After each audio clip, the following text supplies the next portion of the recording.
están? Soy Carlos de Vega. Bienvenidos a una nueva página de nuestra agenda. ¿Cómo entran las armas ilegales en México? La respuesta sencilla es a través de Estados Unidos. La respuesta real les va a parecer sorprendente. Una empresa alemana reconoce haber vendido armas en aquel país después de años de sospechas. Lo han hecho en contra de una orden del gobierno alemán que nadie parece haberse tomado en serio. ¿Es culpa de la empresa? ¿Es culpa del gobierno? Bueno, vamos a entrar en el oscuro laberinto del mercado de armas. Casi tan complejo o más es otro mercado quizás mucho más valioso, el de los datos. Salga a la calle o abra su ordenador y sabré todo sobre su vida. Gracias a las cámaras que nos vigilan en la calle, la policía logró, por ejemplo, esto, localizar a los terroristas de Boston. Pero cuidado, esas cámaras también le miran a usted. En Facebook deja sus huellas. Cuando compra online también. Sabemos cómo es, sabemos lo que le gusta y no puede escapar. Así que no se extrañe si después de ver este programa por internet aparece en su Facebook un anuncio de Barbie, porque es de la muñeca de que también vamos a hablar. Medidas imposibles, pelo rubio de princesa, una vida de color de rosa, cumple ya más de 50 años y está como nueva. Ahora, el problema empieza cuando la Barbie deja de ser vista como un juguete y se convierte en un modelo a seguir. Y hablamos de Barbie porque en Berlín, veían esas imágenes en los titulares, ha comenzado una especie de exposición museo sobre esta muñeca. Blanca Fernández es pedagoga y Blanca, yo no sé si nos estamos haciendo una pregunta demasiado exagerada. ¿De verdad puede plantear problemas un juguete para los niños como Barbie? Sí. En los últimos tiempos ha habido una gran cantidad de estudios, entre otros también de la Organización Mundial de la Salud, en los que queda patente que los niños y niñas, sobre todo, entre edades desde los 7 hasta los 16 años, están cada vez más descontentos con su cuerpo. Bueno, enseguida profundizamos sobre este asunto porque es complejo.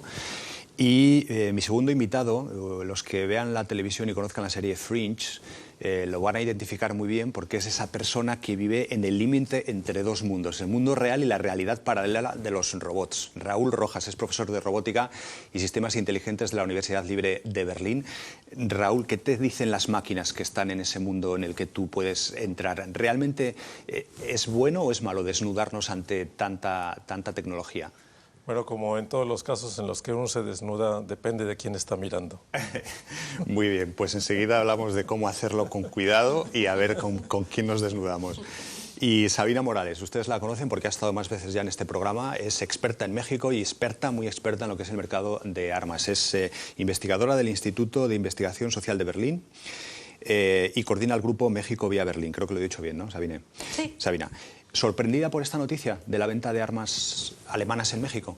En realidad no es digamos un caso que está en los medios de comunicación ya desde el 2010, desde que se hizo la demanda pública, y es en realidad algo que celebrar dentro de un proceso más grande en la medida de que hay ya en la opinión pública mucha presión sobre esta empresa, no solamente por el caso de México, sino también por otros países que vamos a hablar más adelante. Vamos a hablar justo ahora porque es un asunto complejo. Las armas que se están utilizando en México en la guerra contra los narcos y los propios narcos parece que podrían ser Made in USA, pero lo cierto es que ahora mismo una empresa alemana, Heckler & Koch, ha reconocido que 2 empleados suyos pudieron suministrar miles de estas armas en aquel país. La ley alemana prohíbe la exportación a zonas de conflicto, pero es una delgada línea roja que se puede saltar muy fácilmente a través de países que hacen de intermediarios. Después de años de sospechas y acusaciones, la empresa alemana de armas Heckler & Koch admitió haber exportado armas de manera ilegal a México. La empresa tenía prohibido hacer exportaciones a lugares con conflictos internos, como algunos estados mexicanos donde recrudece la guerra contra el narcotráfico. Algunas de esas armas han sido usadas para matar a criminales, pero otras podrían haber sido usadas contra civiles. Las armas que se han vendido a México podrían ser el inicio de una cadena de corrupción que comienza desde el viejo continente. ¿Por qué se venden tantas armas? ¿Se podrá detener su venta y con ello los conflictos? Heckler & Koch, nos decías que es parte de una noticia que ya lleva mucho recorrido, pero ¿cómo es posible que un país como Alemania, con unas leyes tan estrictas para zonas de conflicto, haya armas que puedan llegar allí? ¿Realmente es obra de 2 empleados de esa compañía? ¿Es creíble eso? es difícil de creer que ese es el problema. Y justamente es difícil de creer porque tenemos, digamos, datos, existen los expertos que estudian el tema de las armas y las organizaciones internacionales en Estocolmo, Ginebra, en Oslo, que documentan justamente estas transferencias, apuntan a que esta empresa Heckler & Koch es precisamente la empresa que produce el arma de fuego que más circula en el mundo después del arma Kalashnikov. Entonces estamos hablando en primera instancia digamos, de una empresa que no es ni remotamente pequeña. Alemania es el tercer exportador de armas en el mundo y por eso el caso merece una atención importante. Sabina, una cosa, cuando hablamos de una empresa que exporta armas y que se tiene que someter a la ley, a partir de ahí digamos que es como una exportación normal, ¿o en todas estas operaciones los gobiernos de los países tienen algo que ver? Es una pregunta muy buena. Los dos primeros exportadores de armas, los dos primeros exportadores de armas del mundo, Estados Unidos y Rusia, hacen negocio entre particulares. Es decir, la mayoría de las transacciones ocurren entre las empresas de uno y otro lado, las Fuerzas Armadas. Alemania es un caso interesante porque está sujeto no solamente a las leyes alemanas, sino a las leyes de exportación de armamento europeo, que básicamente lo que indican es que no se puede hacer una exportación o si se juntan argumentos se puede frenar la exportación no solo de armas y unidades, sino también de licencias para que los propios países produzcan, si hay suficientes elementos para señalar que estas armas están siendo usadas en violaciones sistemáticas a derechos humanos, en represión a la sociedad civil, o que de hecho están cayendo en manos de organizaciones criminales. Pero entonces, en el caso concreto, por ejemplo, del que estamos hablando, digamos que en cualquier pacto de intercambio de armas o de venta de armas interviene el gobierno.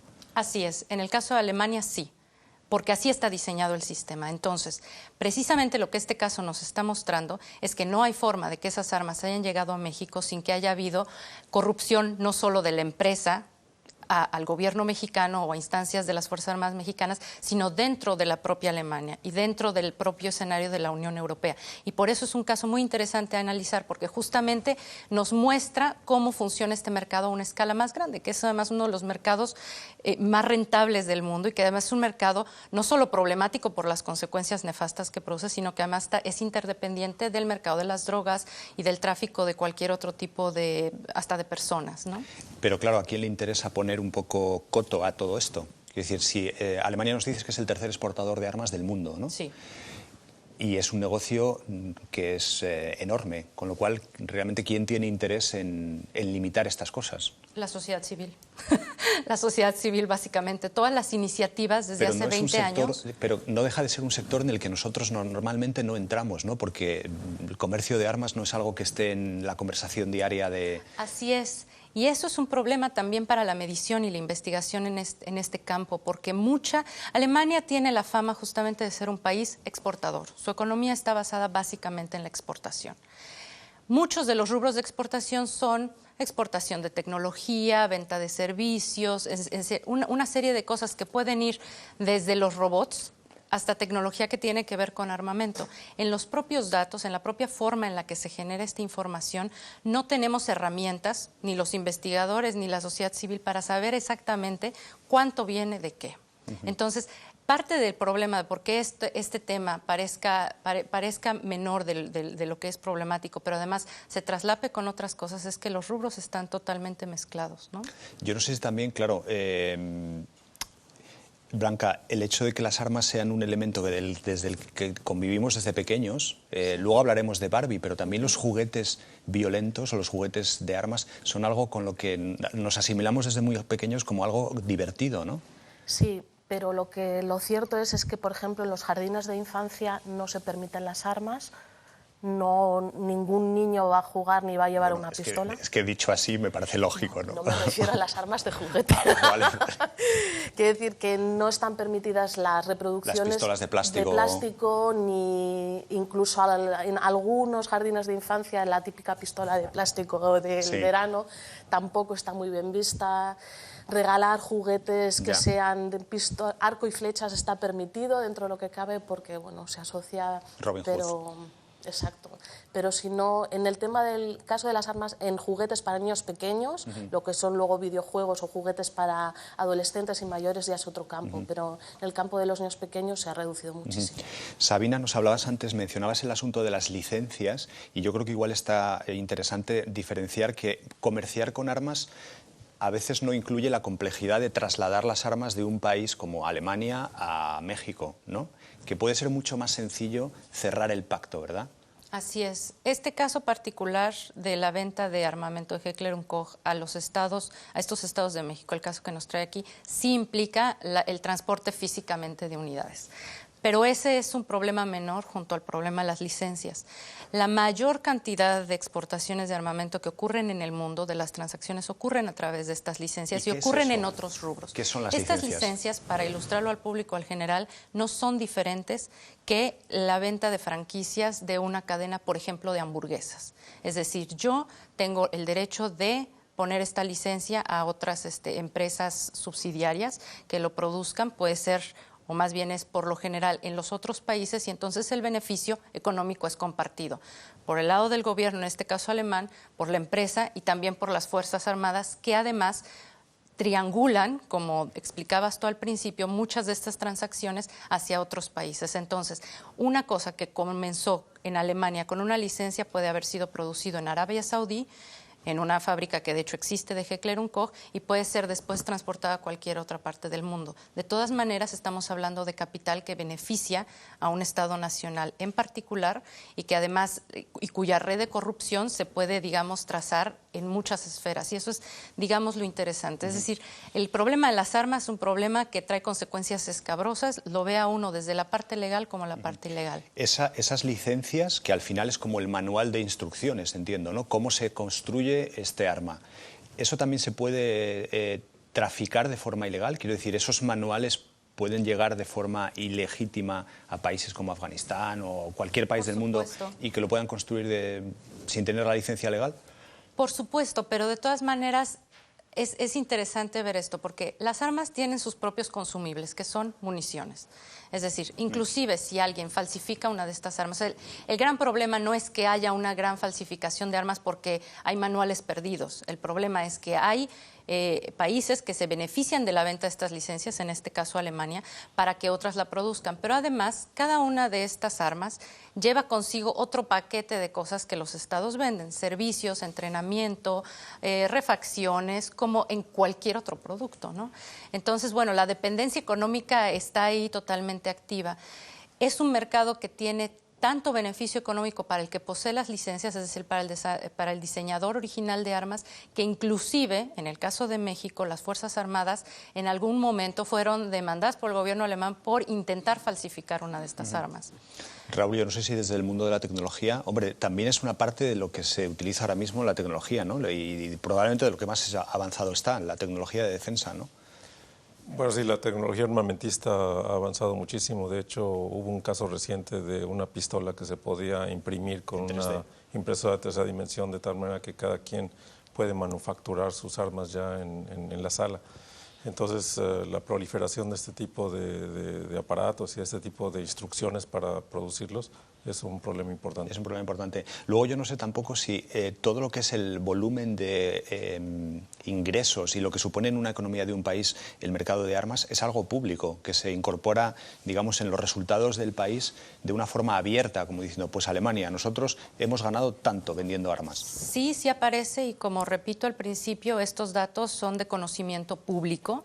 Los tienen sistematizados institutos, como decía, en Estocolmo, en Oslo, en Ginebra, básicamente a nivel mundial. Pero digamos, aquí probablemente lo más importante de señalar, como decías tú al principio, es que los beneficiarios de esto no son empresas. Es decir, no podemos pensar y conceptualizar este problema como un problema de dos empleados aislados. Y justamente por esa razón esta empresa se está viendo obligada a aceptar esto, porque la presión que está recibiendo es ya muy fuerte.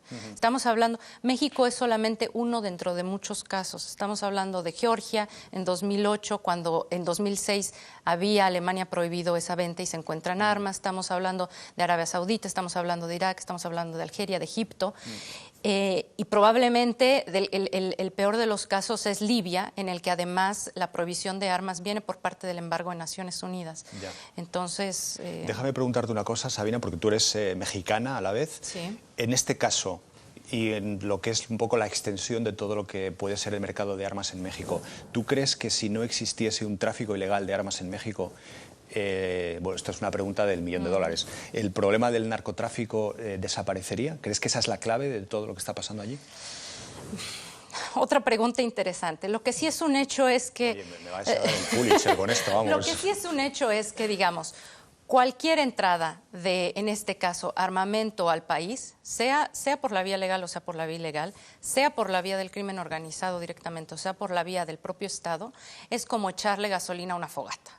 O sea, es decir, y no solamente en México, en todos los lugares de América Latina y del mundo donde hay conflictos armados, la introducción de esto, y está estudiado por estudios, incrementa por mucho los niveles de homicidio, etcétera. Además, tenemos que considerar que mucho de este armamento son las llamadas armas cortas de fuego. Antes de acabar, Sí.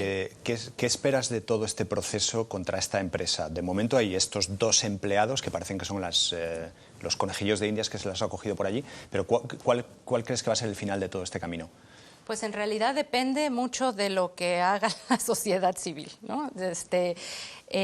Yo creo que es importante entender que aunque haya responsables puntuales, este tipo de problemas son a tal nivel preocupantes que no pueden quedar en eso. Es decir, hay suficientes argumentos para darle seguimiento no solo al caso de esta empresa, sino de las otras empresas alemanas que hacen la exportación y producción de estas armas, porque verdaderamente ya ha llegado, digamos, inadmisible. No podemos dejar de hacernos la pregunta: ¿quién se beneficia de la guerra en el mundo? ¿Quién se beneficia de los conflictos armados de manera económica? En fin. Sabina, bueno, vamos a dejar un poco este mundo, vamos a traspasar esa frontera imaginaria de la realidad en la que vivimos para ir a otra realidad virtual que nos está realmente invadiendo. No piense ya en dinero, piense en datos. Porque por ahí está el negocio no ya del futuro, sino del presente. Las empresas sueñan por conocer completamente cuáles son nuestros gustos, nuestros hábitos de consumo, nuestras manías, nuestras relaciones personales. Y la verdad es que nosotros les estamos regalando toda esa información sin pedir prácticamente nada a cambio.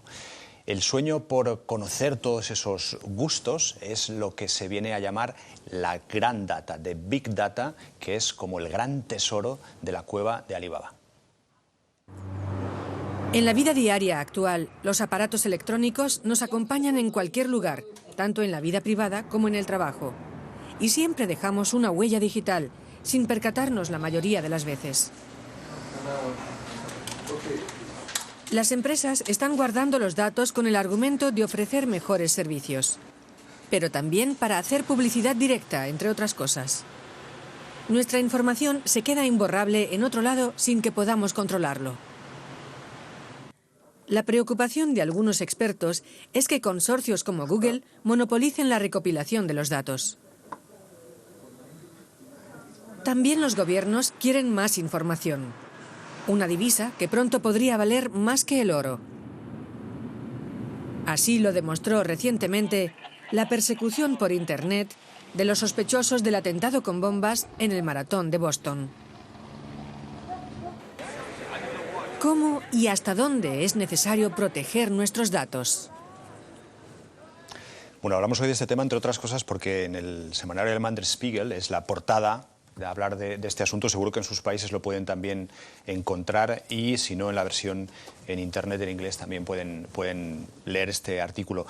Realmente veíamos esas imágenes, Raúl, de los terroristas de Boston, y yo me pregunto, incluso aunque nosotros estemos renunciando a parte de nuestra privacidad, ¿no compensa todos los avances que supone el hecho de que nuestros datos estén ahí cuando se resuelven cosas como esta? Bueno, claro que para localizar a alguien que ha cometido un crimen es valioso tener la información de las fotografías que se tomaron en la calle, etcétera. Pero lo que pasa actualmente es que la mayor parte de la población no es consciente de toda la gran cantidad de datos que estamos generando todos los días. Como se decía hace un momento, la huella digital que estamos dejando cada vez que trabajamos con la computadora es enorme. Es decir, yo puedo comprar objetos a través de Internet, comprar libros, comprar zapatos, comprar todo ese tipo de cosas. Y todos esos datos están siendo almacenados, están siendo vendidos también por las compañías que los recopilan a otras compañías para que me puedan dar ofertas a través del correo, para que me puedan acosar, en cierto sentido, con ofertas de consumo que tal vez no sean deseadas.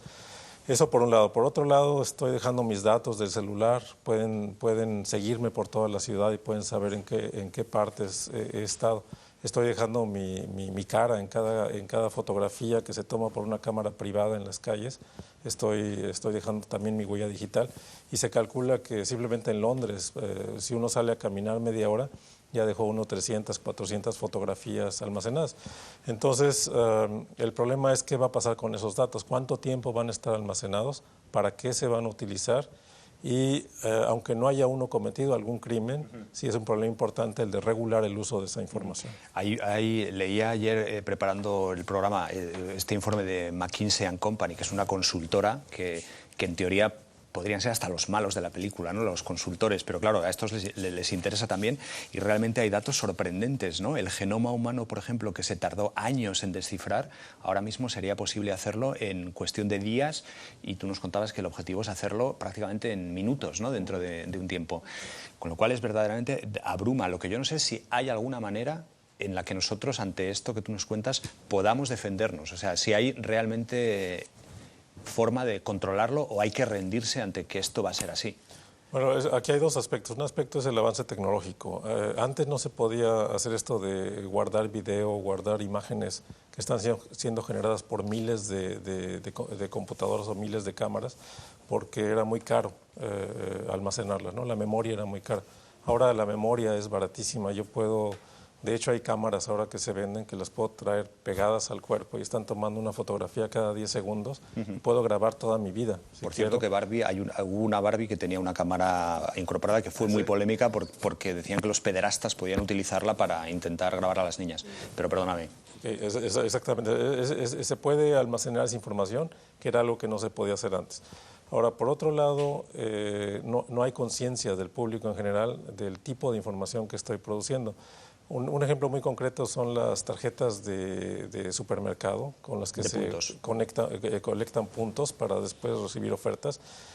Parece una cosa interesante, me hacen un descuento o me dan un regalo por estar comprando en diferentes negocios, pero ese es un consorcio que está atrás de la tarjeta, que está recopilando los datos, que está viendo lo que estoy comprando, incluso en el supermercado, y de mis compras de supermercado pueden inferir mi nivel económico, pueden inferir el tipo de cosas que compre que me gusta tener, pueden inferir el tamaño de la familia, pueden inferir. Pero al final mi pregunta, cosas. Raúl, es ¿y qué? ¿Qué pasa? Decir, si saben todo eso, de acuerdo, pierdo mi privacidad de una forma absoluta, pero bueno. Bueno, ese es un problema. El problema es que hay la vida privada y hay la vida pública. Y la frontera entre la vida privada y la pública se está desplazando cada vez más, de tal manera que toda mi vida está ahí expuesta para que la pueda ver cualquiera. Aparentemente no es un problema muy grande, porque si yo meto datos a Facebook, por ejemplo, y los pongo ahí es porque quiero que otra gente los vea. Ahora, muchachos de 18, 17 años no piensan en los efectos futuros de esa información, y esa información que uno la puede subir, pero después borrarla es muy difícil, hacerla desaparecer. Entonces, si mi futuro empleador en 10 años va a estar observando mis datos de Facebook, va a estar observando todas las compras que he hecho en los últimos 10 años para decidir si me emplea, entonces se convierte ya en un problema. Luego te quiero preguntar una cosa, pero Blanca, estás diciendo sí todo el rato, como queriendo decir algo, ¿no? Es un grave problema. ¿Es un grave problema, pero para nosotros? No, también es un grave. Las generaciones que tienen 16, 17 años que han crecido con esto, están creciendo ya en un mundo que no es el nuestro. No, evidentemente. Entonces igual es un problema para nuestra generación, pero a lo mejor no para ellos. No solo, porque a veces se puede convertir en un problema. Hay casos de acoso en el colegio, por ejemplo, o he dejado a mi novio y mi novio está de repente poniendo todas mis fotografías que nos tomamos, jajaja, qué divertido aquella noche, y de repente pueden, y pasa, no es ninguna película, lo estamos viendo en los colegios todos los días. De repente el fin de semana, no, ya no, tal, y aparezco desnuda y todo el mundo que es amigo mío o que conoce está viendo a esta persona. Normalmente hay muchas chicas, pero también son muchos niños, ¿no? O jóvenes que están en esta situación, y es un problema grave, evidentemente. Pero digamos que estas generaciones jóvenes no pueden llegar a asimilar que el mundo es así y que incluye esto y que acabe convirtiéndose en una cierta normalidad dentro de lo que es, vamos, que Sí. Bueno, yo lo que veo aquí es que hay otro problema. El problema es que estos datos están monopolizados. O sea, no se trata de que sean simplemente datos que están disponibles ahí y son muchas compañías las que los manejan, sino, por ejemplo, en el caso concreto de Google, Google tiene correo electrónico, lee mi correo electrónico, Google ve lo que estoy comprando, Google incluso maneja a través de Google Books, maneja toda la biblioteca digital. Yo he escrito libros y los libros que escribí hace 20 años están disponibles a través de Google Books, y Google está ganando dinero, pero no regalías. Es fantástico eso también, Raúl, que tus libros para hace 20 Google, años sí, los puedan ver en Bangladesh de repente. Sí, pero Google no lo está haciendo por O sea, Google no te está dando a ti beneficios, pero digamos que el principio no es malo. Sí, no es malo si se trata de beneficiar a la humanidad y se trata de poner esa información para que esté disponible ahí. Pero ahora Google, por ejemplo, imprime los libros y los vende impresos. Los libros viejos los imprimen ellos, los venden, y ellos son los que tienen el beneficio económico. Entonces, por eso incluso la Sociedad de Autores en Alemania está demandando que se regule todo ese tipo de... Pero tú hablas más eso, o sea, de que haya una regulación, o sea, no criticas el hecho de que exista, sino que exista una regulación, porque luego... Debe haber una regulación legal todo ese tipo el uso de este tipo de datos. Además, la gente debe estar consciente y debe saber qué datos están almacenados en qué computadoras, qué datos personales míos están dónde, y debe tener el